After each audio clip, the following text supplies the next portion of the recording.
Emotional resilience is not something we are all born with, but it is something we can develop. Have you ever had a day when you have woken up feeling happy only to find that it's disappeared after a few moments at work? Or perhaps after a few moments talking to someone on the phone? We often believe that our emotions are something that we have very little control over. Yet, life is what we make of it. How we perceive our environment is what creates our reality. If we look at life through the glasses of negativity, then negativity is all that we will see. If we choose to look at life through the glasses of positivity, then we will see and experience positivity. When we have tools, we can more easily navigate life's most difficult moments. Anchoring is one of these tools. In this video, I am talking about anchoring and demonstrating a simple and quick anchoring technique to enable you to anchor your emotional state.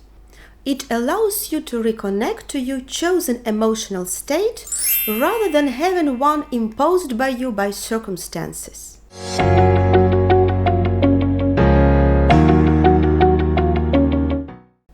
If you have suddenly felt emotionally for no apparent reason, you might have been affected by anchoring. Or perhaps you had promised yourself you wouldn't let a specific person affect you emotionally again, but it happened anyway.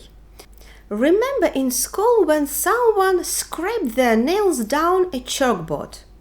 Do you still have an instant reaction to that?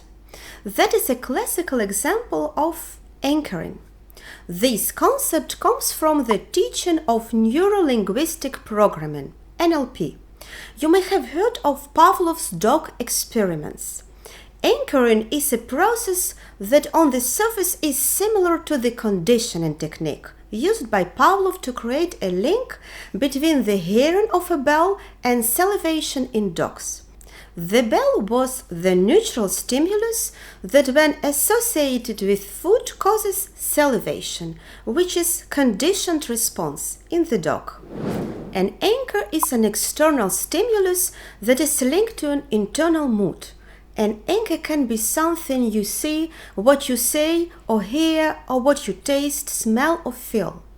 Think of a certain smell, a specific touch, a song or a place that you automatically associate with a certain mood, a specific state of mind. It happens when a condition occurs and causes a response. In other words, something happens and is responsible for having you certain feeling or state of mind. A feeling is anchored to someone or something. When that condition happens again, it can make you feel as it did before. It can happen without your awareness of why you suddenly feel as you do. Anchors are common in everyday life. Think, for example, of traffic signs and logos, of the siren of an ambulance. Marketing industry utilizes the same anchoring techniques to bring their product to your attention. Many visual and sound anchors are also used in TV advertisements. Images or sounds that evoke certain emotions are consciously linked to a certain product. Advertisers want people to experience a positive emotion with the product, so that they will buy the product more often. Your memories can also be full of anchors. A certain word, a song or a sound, a taste, smell or an object can evoke a certain emotion from the past. The smell of fresh apple pie reminds you of the warmth and security of home. An object or place that you have happy memories of can evoke a good feeling by seeing it. May you see a person wearing a yellow flower dress. You feel safe and warm because your mother used to wear a similar dress. But anchors can also be negative. For example, anger can arise when you smell the perfume of someone you often argued with. And what about fears and phobias such as the fear of spider or mice? Problems in relationships may continue because a bad feeling is anchored to a specific look or sound of a voice that, when repeated, creates the bad feeling from the previous experience. Those are examples of negative anchors. Anchors have a lot of influence because they can immediately evoke intense, positive or less pleasant moods.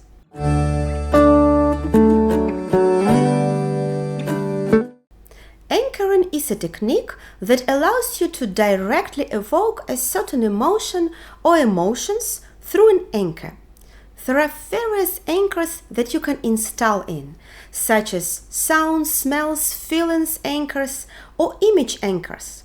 The best moments to place an anchor is when you experience a very pleasant feeling, in a calm, gratitude, or an overall sense of well-being.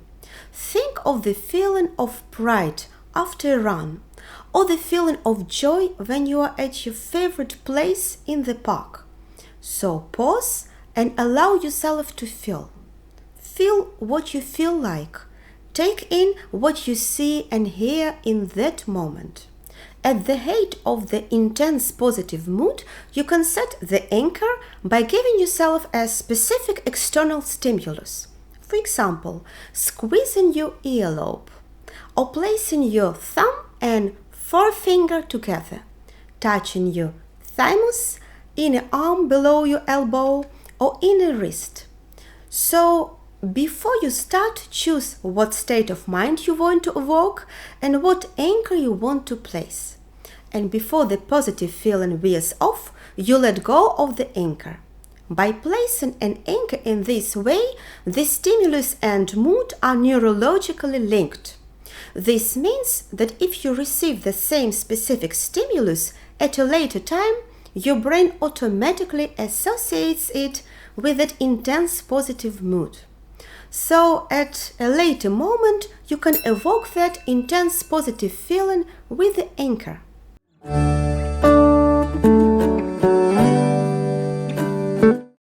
You can capture a positive emotion and anchor it in the moment, but you can recall good past events as well, working with your memory.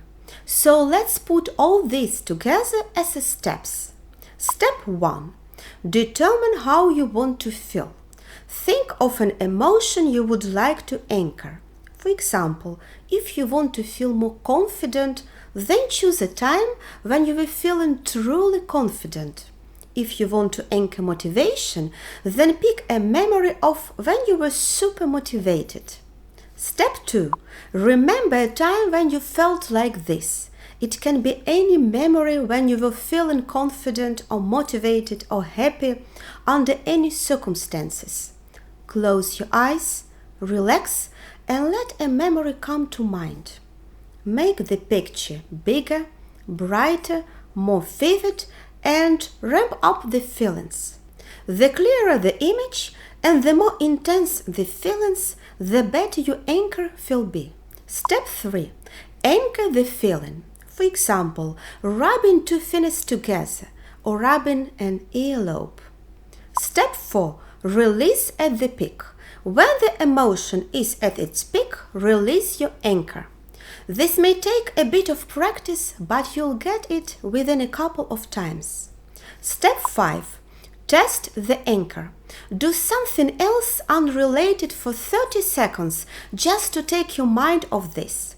After that, touch your thumb and forefinger together in exactly the same way again and find out if you naturally access that confident state. Step 6. For best results, repeat 3-4 times. You can do this with the same memory or with different memories for the same emotional state. And now touch your thumb and forefinger together whenever you want to feel confident, like when you are giving a public speech or heading a meeting.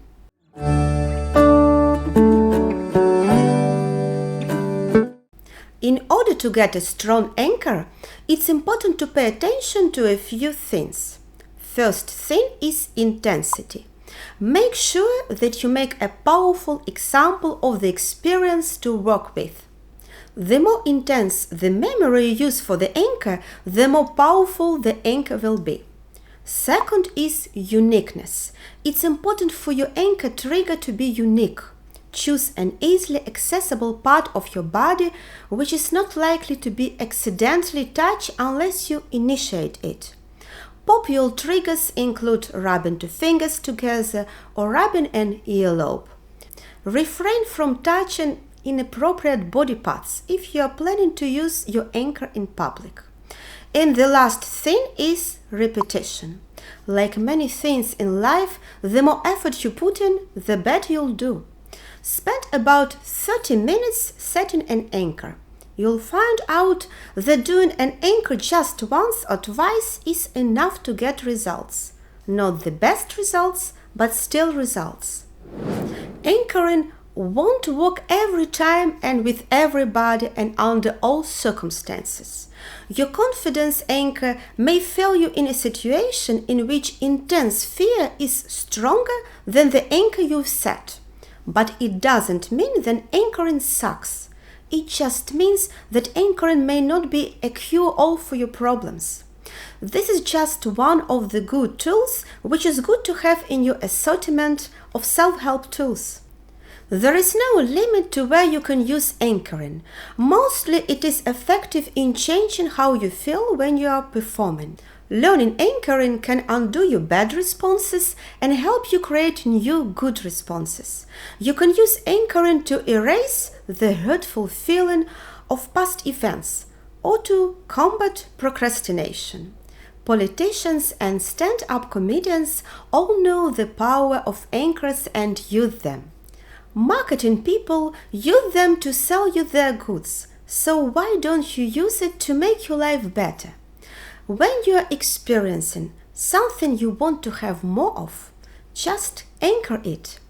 And let me know in the comments below how you get on. Please like, subscribe and share this information with others. Thank you for watching. See ya!